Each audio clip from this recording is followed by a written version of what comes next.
Magandang araw, Sir Wilbur po, at your service. Narito ang ETUlay upang gabayan ka sa inyong pag-aaral upang lubos na maunawaan ang iba't ibang paksa o subject.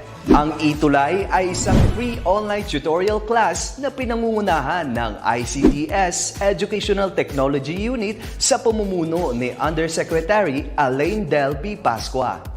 Ang programang ito ay hindi lamang para sa mga bata, kundi ito rin ay magsisilbing gabay sa mga magulang at mga guro kung paano nila ituturo o gagabayan sa bawat asignatura ang kanilang mga anak o mga estudyante. Sa kasalukuyan, ang self-learning module mula sa rehiyon ng Calabarzon at kilala sa tawag na pivot ang ginagamit sa ating ETUlay online class. Kaya ano pang hinihintay ninyo? Ihanda na ang inyong mga ballpen o lapis, papel o kwaderno at samahan kaming itulay ang pagkatuto para sa bawat batang Pilipino. Sama-sama tayong magtutulungan para malampasan ang mga hamon sa panahong ito. Halina't matuto kasama ang inyong online tutor sa oras na ito.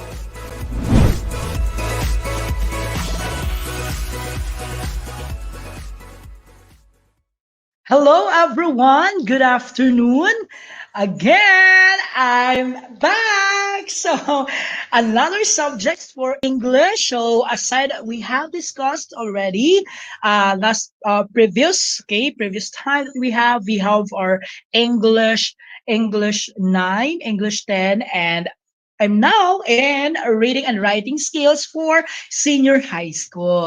Okay, welcome to our dearest learners who are there at home, especially for answering your modules. Prepare your pen, your module, your papers there, that you will be using all throughout with our discussion for this afternoon. And I would like to thank for very active participation since the beginning, of our ETUlay program. Okay, thank you so much. So again, this is from DepEd ETUlay online tutorial. Right. So welcome you all. Right. So welcome to our subject, reading and writing skills. So senior high school, hello, kaway-kaway po tayo dyan. Yung mga gusto magpa-shoutout, sige, bigyan ko kayo ng time, pa-shoutout dyan. Bye. Magbigay po kayo ng yung names or your school or wherever you are studying, Pwede kayong maglagay dyan sa ating chat box so that I can recognize you this time, Until now, andyan pa rin kayo. Sumabaybay sa ating ETUlay program. So we're now in our ETUlay online tutorial for reading and writing skills.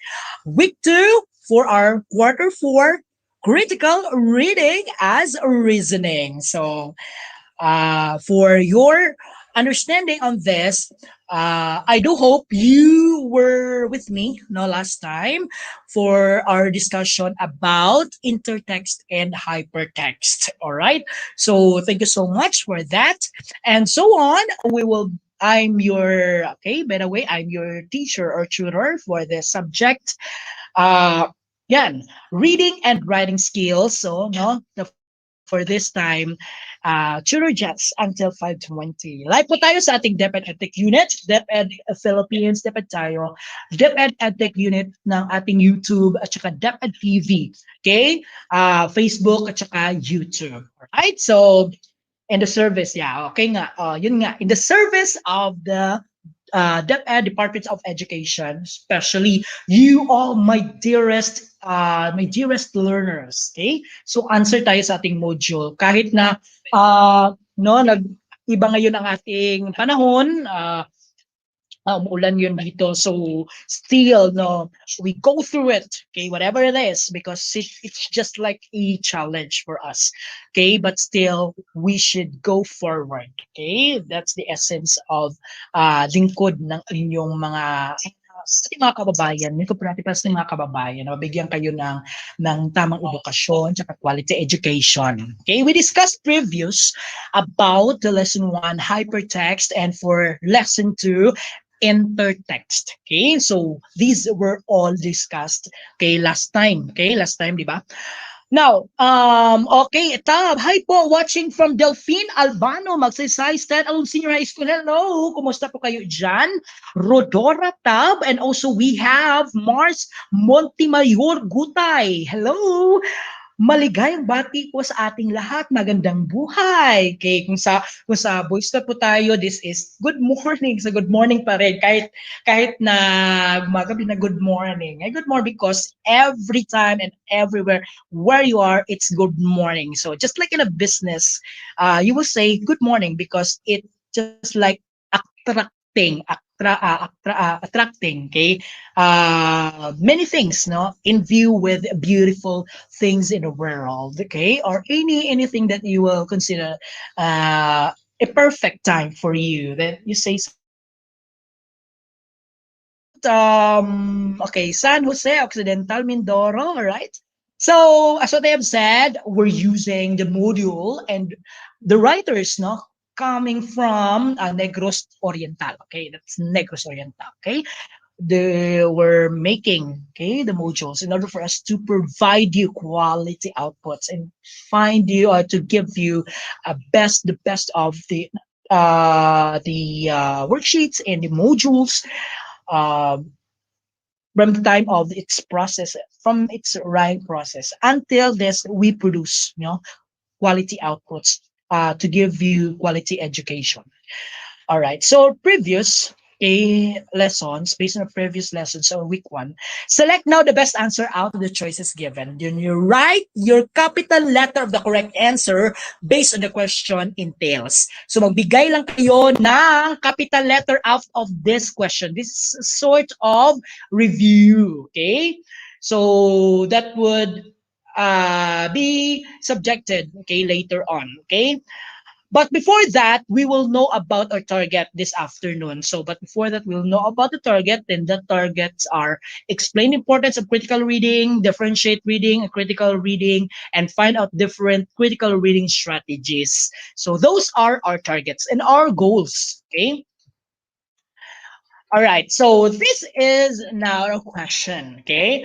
This is a question based on our lessons. We discussed last week. Okay, so which of the following is a global hypertext system of formation residing on servers linked across the internet? A, domain address. Anybody from our group or from our viewers, you write it down your answers by clicking or writing a capital letter of the correct answer. Out from Rodora Tab, we have also Marks Montemayor Gutay and also Ronilo Parucha Romero. Okay? Occidental Mindoro. Sige, mag-answer kayo kung ano ba ang mga answers dito. Okay? So tingnan natin kung ano mga answers. B, HTTP, the Hypertext Transfer protocol. We have also Uniform Resource Locator, that is URL. And for letter D, that is World Wide Web. What is your answer out of this question? All right, so let's reveal the correct answer. Okay, class, what is your answer over there? Okay, from at home, learners, go lang tayo, go, go, go. Ano yung mga sagot? Ano yung mga answers? The answer would be, let's try to find out. It's letter D, World Wide Web. Very, all right. Ronil, according to Neil, it's letter B. Okay, but it's letter D, World Wide Web, www. Okay, so you find out in your module. Okay, okay. Active participation, Ronelo, thank you so much. And those who are here, okay, thank you. Go, go, go lang tayo. Fight, fight, fight. Okay. Kahit na weak natin yung mga natin, yung connection natin, di ba? Problema din yan. So, but you can review this, okay? You can review this. Okay, so mga team replay po tayo. Kailan ating ETUlay program or ETUlay session ngayong hapon na ito ng ating RWS. Number 2, which of the following is a link from hypertext file or document to another location or file, typically activated by clicking on a highlighted word or image on the screen? Let's try to see. Is it hyperlink? B, hypermedia? C, link? D, URL. What is your answer? Amy from the group or from the class right now or the learners at home? You may answer. What is your answer? Let's reveal the correct answer. All right. The correct answer for this item is good afternoon, Jamar or Amahar Eurofla. Okay. Okay. Okay. Sounds like no ano yung pagkabigas ng iyong pangalan? Aljamar. Okay, thank you so much. So whatever that is, thank you so much for participation. Okay. Marks Montemayor Guta, it's letter D. Ronilo, it's letter D. Tingnan nga natin, what's the answer for this? Okay, this is hyperlink. Okay, activated by clicking on a highlighted, mean to say, this is kind of the highlighted word, then you click that one, out of that word, then you go to a definition. You go to what the sort of descriptions behind that word. Okay, that is hyperlinks. What about number three? In 1963, the term hypertext, again, hypertext was coined by A. Ned Nelson, B. Ted Jackson, C. Ted Nelson, D. Ned Jackson. What is your answer? Tan, tan, tan, tan. Let's get to it. Let's do it. Okay. Let's get moving. What is your answer? According to Rodorata, this is letter A. Is it letter A? So any from the group. According to Ronello, which letter B? Let's try to think. Hypertext. Mhm. Letter C. Ted Nelson. Very good. For those who answered right, I will give you Coca-Cola Club. What is a Coca-Cola Club? Kasi nauuhaw ako. Okay? Coca-Cola Club, ready? Go! 1, 2, 3. Psst. 1, 2, 3. 1, 2, 3. All right. Coca-Cola Club. Very good. Okay, thank you so much, students, for participation. All right, what about number 4? This method of text development allows writers to produce text with borrowed ideas from one or from other writers. Now, is it A, hypertext? Letter B. Okay, Rodora Tab, sagot ko po niyan is hyperlink. Okay, thank you so much, Rodora. Tama, okay. Very good. Okay, so stay tuned. Right? So, letter A, hypertext. Letter B, intertext. Letter C, context. Letter D, concept. Tingnan nga natin kung makuha ninyong answer ito. This method of text development allows writers to produce texts with borrowed ideas from other writers. Binabaro niya. Okay, borrow niya. Watching from Kinapawan City National High School, Region 12. Hi! Hello sa atin dyan. O, Kinapawan. Nakapunta ko dyan sa Kinapawan. Hi, magandang place dyan, okay? Maginaral. So, thank you so much. Alright, so, thank you. According to Jeden, answer din kayo. Yung mga nag-watch ngayon, answer kayo para ma-recognize ko po kayo sa ating, ma-recognize ko kayo sa ating discussion. Alright, the correct answer for this is, okay, according to Jeden, B. According to Ronello, A. B, enter text. You will borrow the ideas from other writers. Then you will apply a certain text. You will write a certain text, or you will compose, or you will match the two based on the based from one text to another text. Okay, that will be a method of text development. Okay, the combination. Is it the method of directly lifting the exact statements out or set of words from a text or another author has made? Meaning to say, lifting, from the word lifting, okay, Nemia Yalek, Salik Yusuf. Hi, thank you so much for watching. We have Nimia Salik Yusuf. Hello, good afternoon. All right, so I do hope, no, you will participate this time. All right, so what is your answer? Nimia, Jeden, Ronello, Jeden. Okay, these are the choices. Illusion, B, pastic or pastique, or we have the quotation, we have the retelling. Okay, you find it out. What are What is the answer based on these questions? Okay, good afternoon. Anybody who can answer this one? Lifting. Exact. If it is the statement, you lift, then you get it. Then you write it into your text by making or writing it in your composition. That is, according to Rodora, that's letter B. According to Brunello Romero, C. Jamie De Vera, Bornolia or Bornola, C. Okay, tingnan nga natin. Lifting, exact ha. Wala tayong kinukuha, wala tayong ginadagdag. It's letter C. Yes, it's quotation. Okay. Very good, students. Okay. Marami kayong nalaman ha sa ating review. Who coined the term intertextuality? Intertextuality, gracias. Okay. A. Ferdinand de Saussure. B. Lawrence Jenny. C. Julia Kristeva. D. Graham Allen. Ano ang tamang sagot natin dyan? Who coined the term intertextuality? Tignan nga natin dyan. It's Ferdinand de Saussure. It's Laurent Jenny. Is it Julia Kristeva or is it Graham Allen? Tingnan nga natin. According to, hello, Tuesday Love. Hello, Sel Marie. Hello, Nemia. Hello, Rodora. Okay, sino pa yan dyan? Ronelo. Sige, answer now below. What is your answer? According to Ronelo, Alpinis. Alright. Letter B. According to Jaden, letter D. Okay, tingnan natin. Sino pang makakuha niyan? Hahabol pa bang iba? Alright, according to Jamie, letter D. According to Sel Marie. Alright, so thank you so much for participation. Alright, the correct answer is... Dun, dun, dun, dun. Letter A, Ferdinand de Saussure. All right, so he coined the term intertextuality. Julia Kristeva, who was then the person first used the intertextuality, but the one who coined it is was Ferdinand, the person of Ferdinand de Saussure. Thank you, Nemia. Very good. Look at it. Rosalind Cosmo Costulo. Thank you so much. Very good. And to those who answered that, okay, you have your good idea. Okay.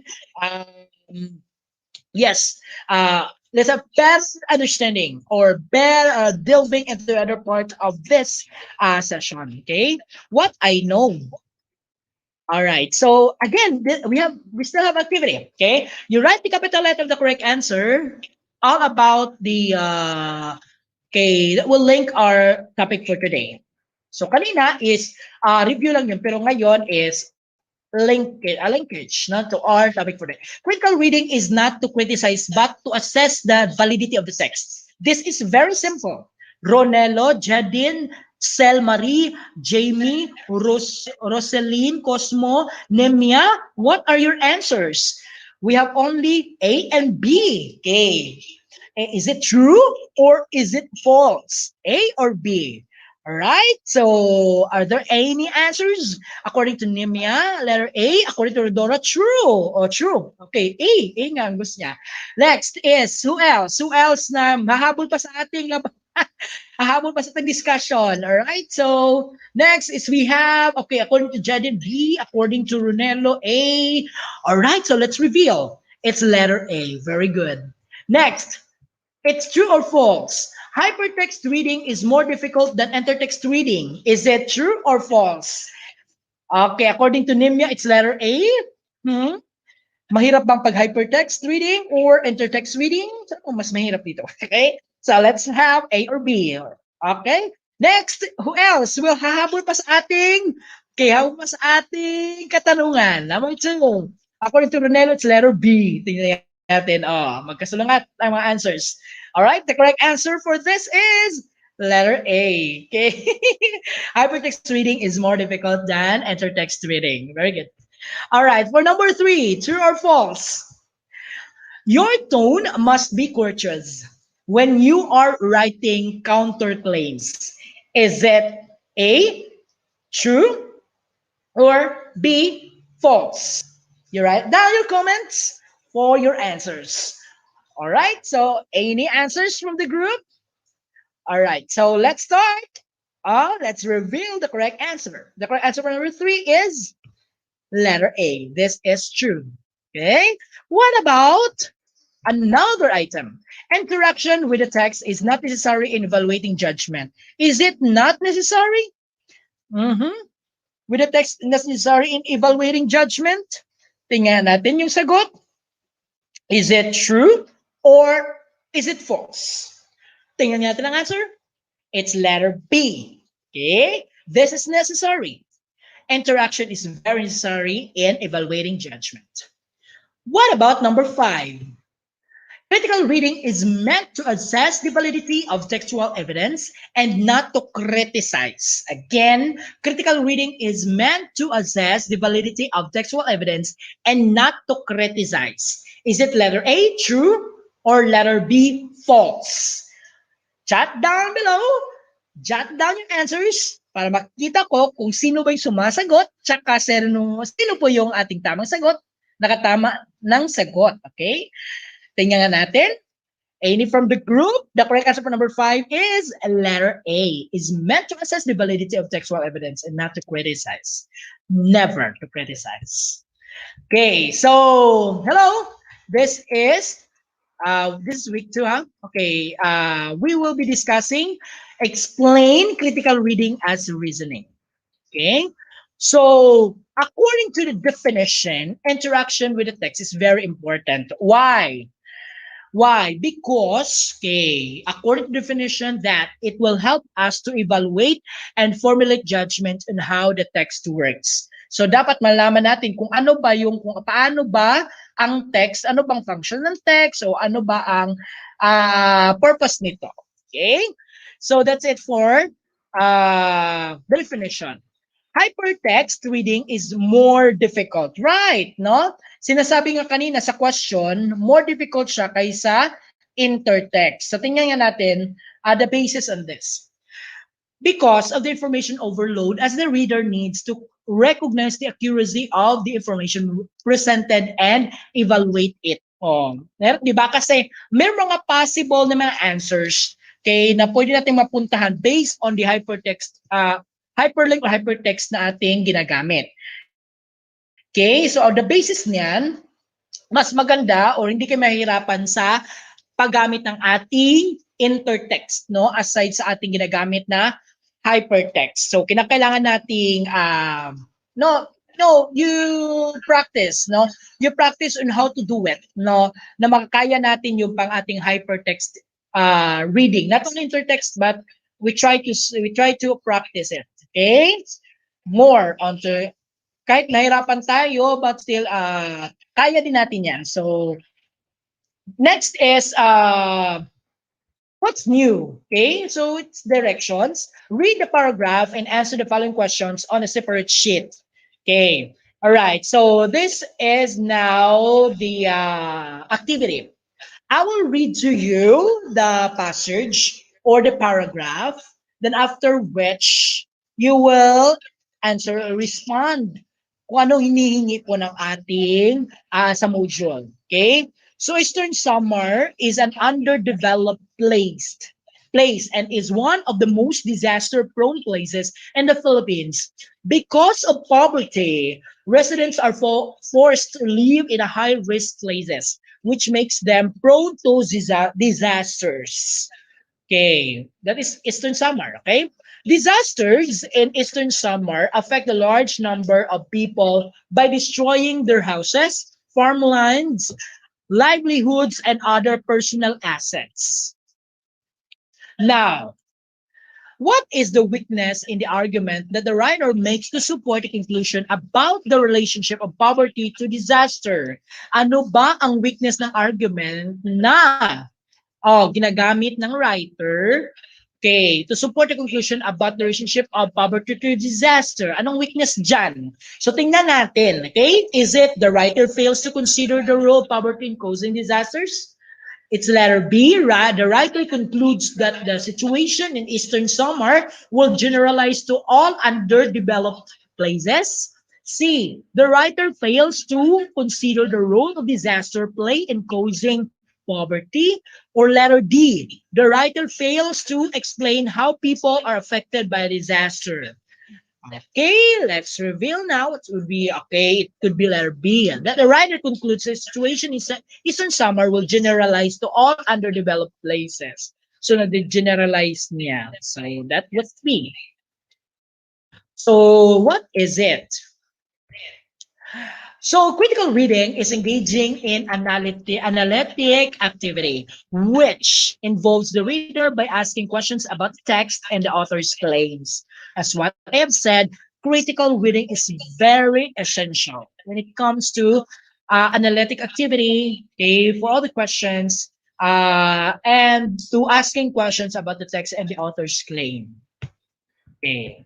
So, reasoning, as defined in Merriam-Webster dictionary, it is an act of giving statement for justification and explanation.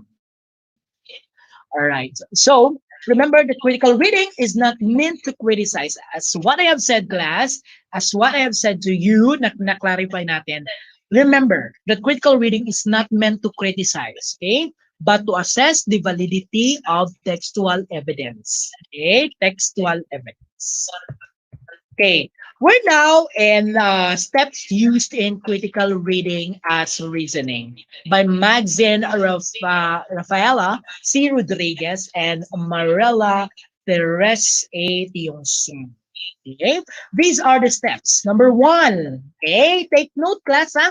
Take note of this. Omar, identifying assertions.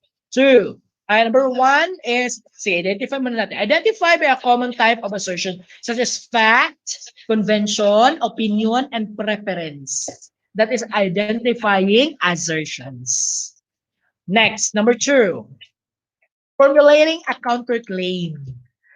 Counterclaims are made to rebut our previous claim. So meaning there would be a formulation of counterclaims that are to rebut the previous claim.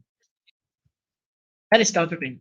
Determining evidence. So evidence is the details given by the authors to support his or her claims. So you determine your evidences. Ano ba yung support natin? Ano ba yung claims? Ano ba yung mga data?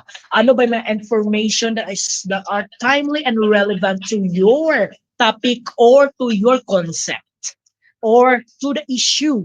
Again, to the issue, no? And there should be an argumentative claims on that. Okay, evidence is detailed. Okay, so these are not example. You're asking your father for an Android phone.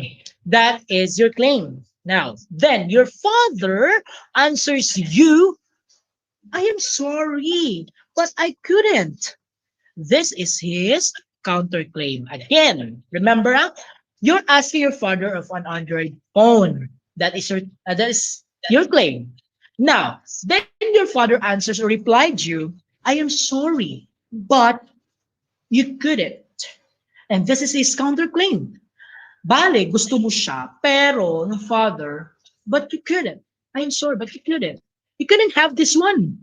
Okay, na-counterclaim niya. Okay, nang gusto mo. He might say that you already have a cell phone. Okay, now, you're going to formulate a reason for your counterclaim. You may say that the reason you are asking for an Android phone is because you need to use it for your online class and would be very helpful in the new normal classroom setup. So, this would be your details. Out of that counterclaim, na ibinigay ng father na sinabi niya, I am sorry, but you couldn't. Pero hindi no continue kung ano bang gusto mo. Bakit ka gusto makakaroon ng Android cell phone?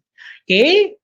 The answer with that is you need to use it for online class and would be very, very helpful in the new normal classroom. Right? So that's it. Okay.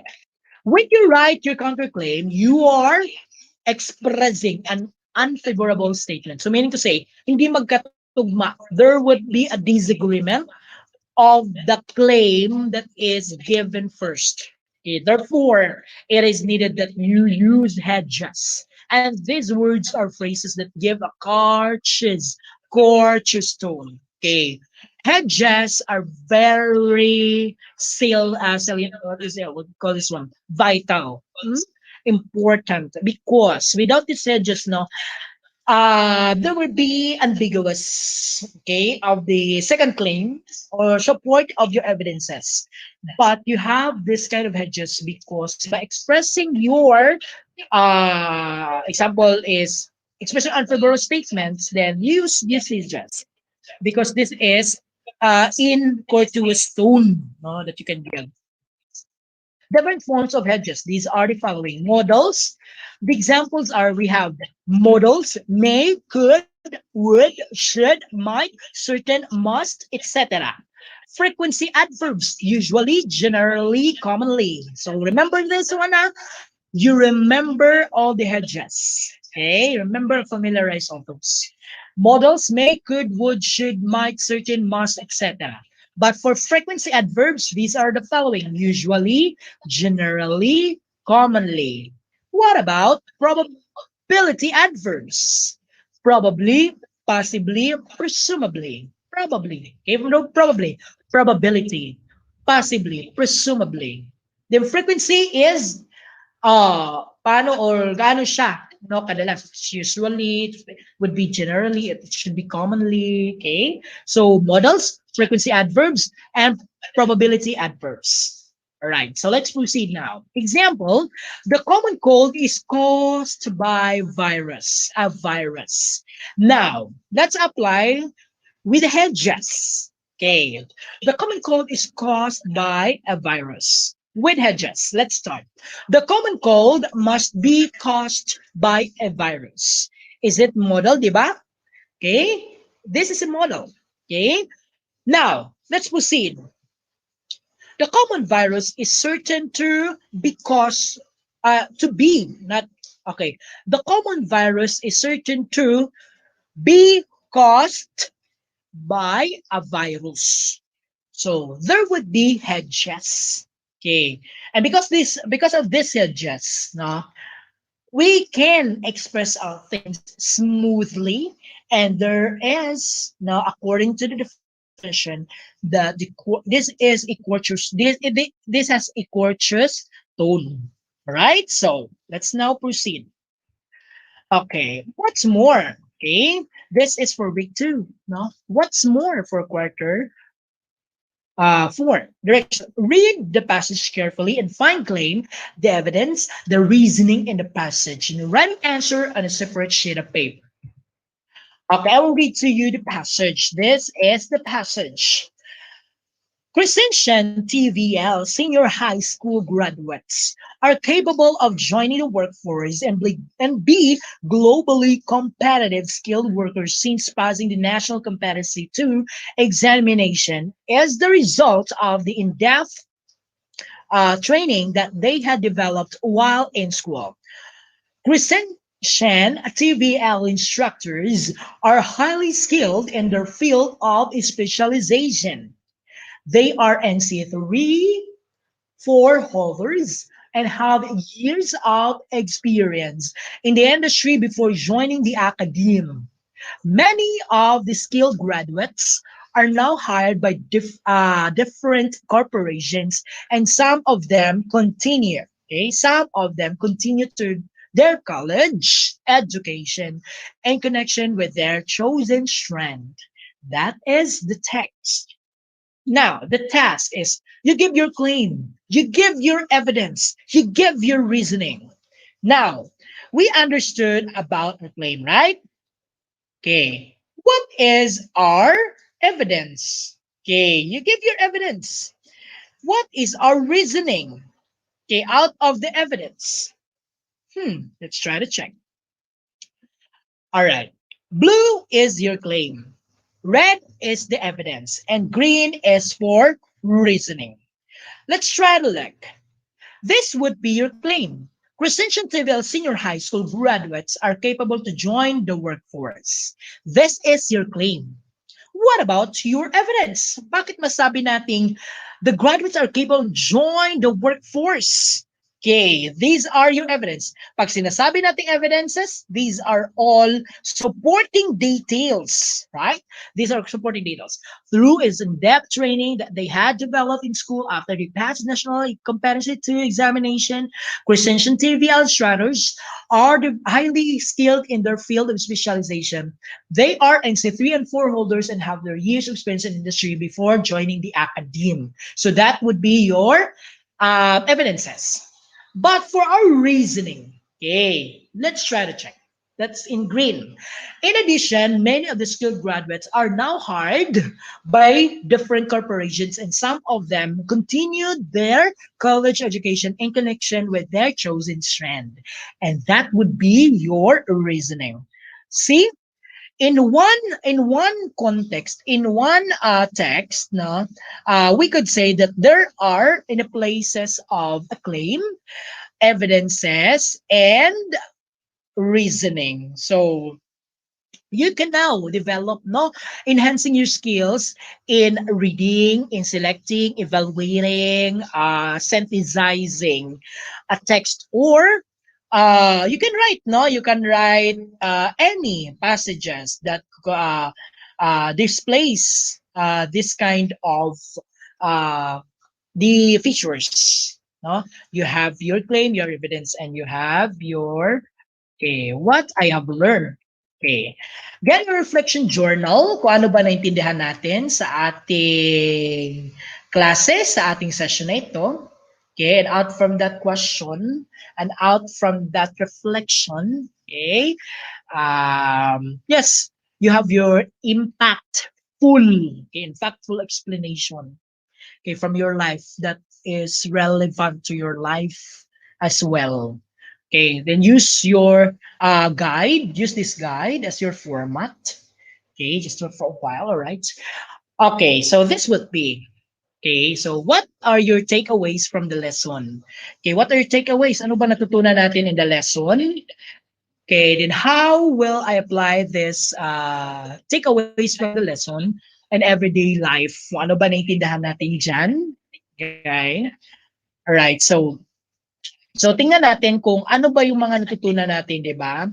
Then give your, what do you call this one, comments or your reflections. Okay, so that's it. So and apply this to your life or everyday life. Okay, so what I can do. So it's in your module, huh? So this activity aims to make a conversation between the student and the author of the text. Then this inspires the learner to challenge claims in a conversational manner. However, the manner should have an in-depth study of these resources used in the text. Let's talk between the text and the author of the text, I mean, and the student, you, the reader. All right. Okay, so next is, this would be the directions. Find an editorial again. Find an editorial article. What is this editorial article? Diba, you are familiar with mga dyaryo, ito mga newspapers, articles na sinusulat ng mga authors. You can find it online or in printed. Okay? Online and printed. So you find articles there and you try to evaluate and analyze it. Then use the given dialogic journal template with guide questions, then write your answer on a separate sheet of paper. Then please, okay, please attach the chosen article on your answer sheet. Again, as your guide, you find your editorial article, then you try to evaluate and analyze it. Then, given the dialogic journal template I will give you later on with guide questions, you write the separate answers to your answer sheet or a sheet of paper. Then please attach your chosen article to your answer sheet. Okay? I-attach nyo yan doon. Okay. Ito yung ating template. So before reading the article, ask yourself the following questions. Number one, why are you reading the article? Bakit mo binabasa itong artikulo na ito? Articles na ito o itong babasahin na ito? Okay, sa dyaryo. Okay? Bakit mo gustong bumasa? O bakit mo gustong babasahin yung ating article? Number two, what do you hope to learn as you read it? Mean to say, what you're aiming for. Ano bang gusto mong target nito? Okay? While you are after reading or during reading. Okay? So this would be the template. You have your name, you give the title, then the author of the article, the date, and the questions, And the questions would be, first is, what issue is emphasized by the writer? Then you give the paragraph and the page number. Okay, write it down. Then, you answer with supporting details. Yun nga, bibigyan nyo na ng supporting details. Aside na nagbigay kayo, nag-list kayo from the, nagkat kayo or ano ba yan, cut and paste sa inyong answer sheet ng yung mga articles, di ba? Okay, so that's it. Okay, sundan niyo lang yung ating. This would be the other questions. Is the writer able to take a clear stand on its issue? Next, what is the writer's purpose in writing the article? Ano bang purpose ng ating writer dyan? What is the writer's tone? Ano ba, nagagalit ba siya? Or naghihikayat ba siya? Or nag-entertain lang ba siya? O nagbibigay ba siya ng impormasyon? Yan. Ano bang tone niya? Happy ba? Sad? Or whatsoever in the atmosphere of that article. So does the writer assume the readers to agree with his or stand? So nag-assume ba siya? Okay, siya. Sali yan sa question. What are the evidences represented or presented by the writer to support his argument? Ano ba yung mga evidences na presented by the writer to support his argument? So, kabilang din yan sa ating format. Don't forget, this would be the format. Okay? So, next is assessment. Choose the letter of the best answer, then write the chosen letter on a separate sheet of paper. Okay? So, let's now proceed. All right. So, items ito is lang, hindi lang masyado mataas. So, kinukuha lang natin sa inyong module. Okay, part of your assessment, no? Which is an example of probability adverb? A, could. B, probability. Probably. C, usually. D, none of the above. What is your answer, class? You've answered could. You're answering probably.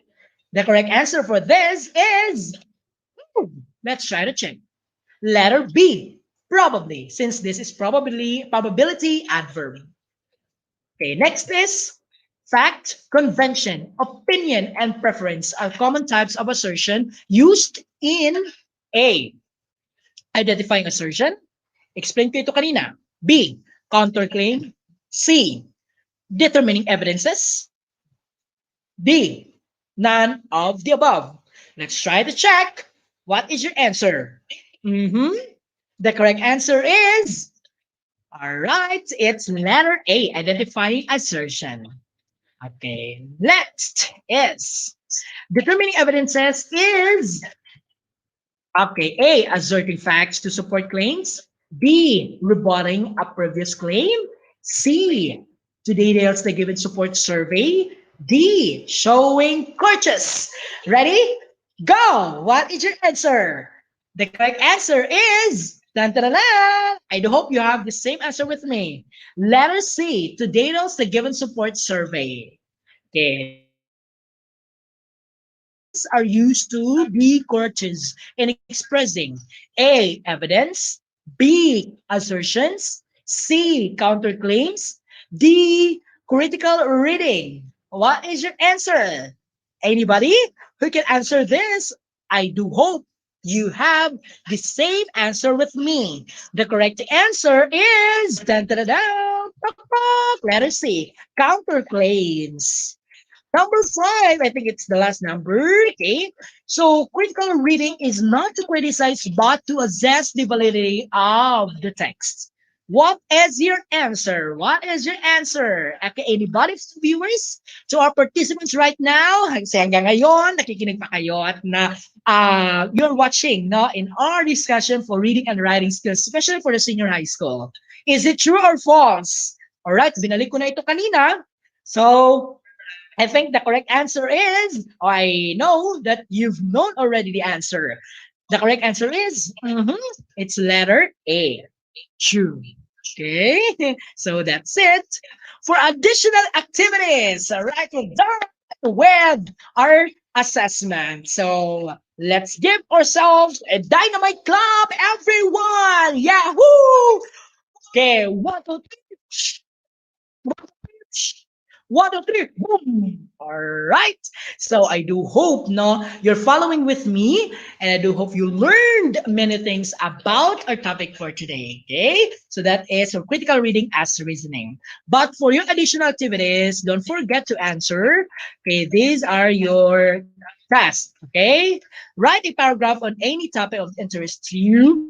Then use the outline as your guide. So, what is your claim? Is it supporting your argument? And then evidences that support your arguments.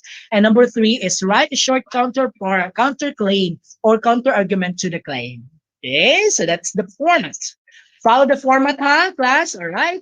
So I do hope na ginagamit nyo ngayon in yung node show, okay? So this would be the rubric, claim, evidence, and argument, a total of 100%. But based is it sufficient? Is it insufficient?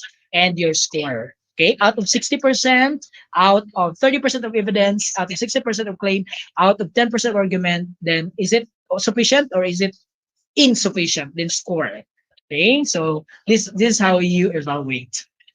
All right, class, we're done with our another learning journey for this topic, critical reading as a reasoning, right? For the reading and writing skills. Okay, never stop learning. So since we're live now in our FB page, DepEd Edtech Unit, DepEd Philippines, DepEd Tayo, DepEd Edtech Unit for YouTube, and DepEd TV. Thank you so much for participating, and pohon or sooner no we'll be discussing everything about everything that in the topics for reading and writing for quarter 4. So since we're now in a week 2, okay, so never stop learning. All right, so this has been your tutor Jess. So if you have your questions, you may email me in our email address, jess@deped.com, or my Facebook account, jess.chidio, so that I will facilitate you, or I will mentor you, or I will give you guidance or a tutor, okay, if you have these clarifications about a topic.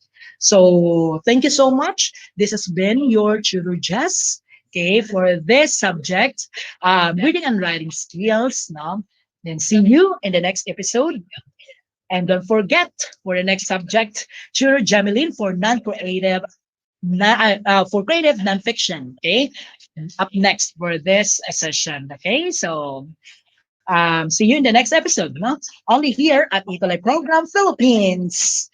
Okay, leaving you with this quote of Vivek Manlani: never stop learning, because life never stops teaching. Sulong edukalidad. DepEd, tagumpay. Hooray!